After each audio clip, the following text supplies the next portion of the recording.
வயசானாலும் தாத்தாவோட வாலிபம் இன்னும் விட்டு போகல.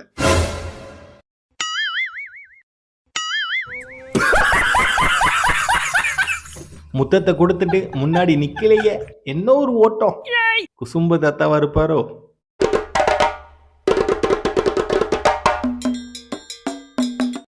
அட பாவி, இது கண்ணா இல்ல வேற என்னமாடா?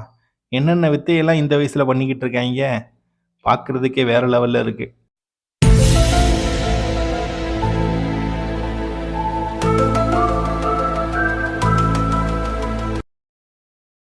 வீட்டை பார்க்கறதுக்கு அழகா இருக்கா? இப்படிப்பட்ட வீட்டுக்கு கண் திருஷ்டி விழுந்துடக்கூடாதுன்னு பயபுள்ள பண்ண வேலையை பாருங்க.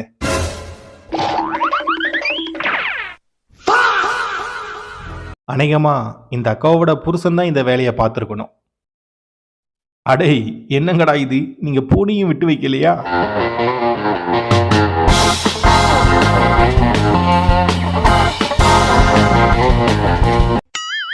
ஒருவேளை சொத்துக்காண்டி ஓனர்னு உயிர் எடுத்துக்கிட்டு இருக்கான். என்னத்த சொல்ல.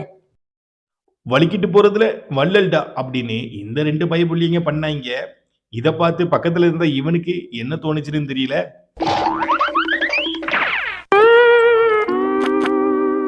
இப்போ வலிக்கிட்டு போன இந்த நாய்க்கு ஒரு லைக் கொடுத்து விடுவோம்.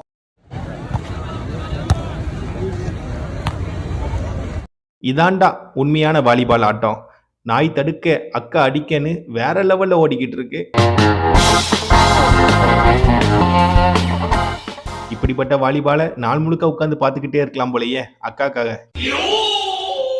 அடே, போகும்போதும் வரும்போதும் எங்க அம்மா மேல உட்காந்து தானே நீ சவாரி பண்ணுவ, அதனால பதிலுக்கு நான் உன் மடியில உட்காந்துக்கிறேன் அப்படின்னு இந்த குட்டியான பண்ண சேட்டைய பாருங்க.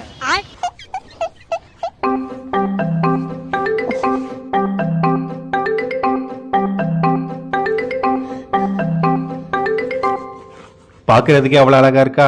அப்பனா மறக்காம இதை பத்தி உங்களோட கமெண்ட்ஸை கமெண்ட் பாக்ஸ்ல சொல்லிடுங்க.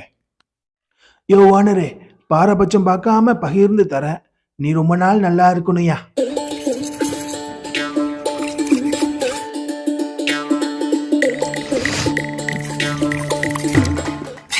யோ ஓனரே, சீக்கிரம் வாயா. வேலைன்னு வந்துட்டேன்னா வெள்ளைக்காரனா ஆயிடுவேன். வெறுன்னு வா, வேலையை முடிச்சு விட்டு சொன்ன அக்ரிமெண்ட்ல ஞாபகம் இருக்குல்ல. சீக்கிரம் கொட்டியா. இங்க எப்படிதான் இதெல்லாம் எதுக்காண்டி பண்றேன்னு தெரியும்ல. நைட்டு கிரில்லி சிக்கன் வாங்கி தரேன்னு சொன்னேன், மறந்துடாத. கிரில்லி சிக்கன் எனக்கு அம்பிட்டு பிடிக்கும், அதனாலதான். மெல்ல. இவன் சைஸுக்கு இது பக்கத்துல வந்து நிக்கிறதே பெரிய விஷயம். ஆனா இந்த பயபுல பக்கத்துல நின்னுக்கிட்டு என்ன பண்ணுதுன்னு நீங்களே பாருங்க. அமைதியா இருந்தா அடிப்பணிஞ்சு போயிருவேன்னு நினைக்கியா? வாங்கி மிதிச்ச ஒண்ணுக்கு போயிருவேன். ஓடுறாங்கட்டு.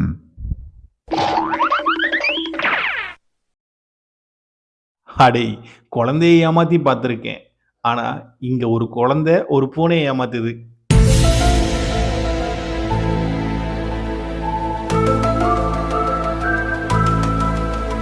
அட பாவிகளா, டிவியில இந்த மாதிரி வச்சுக்கிட்டு ஏமாத்துறதுக்கும் ஒரு நியாயம் தர்மம் வேண்டாமா?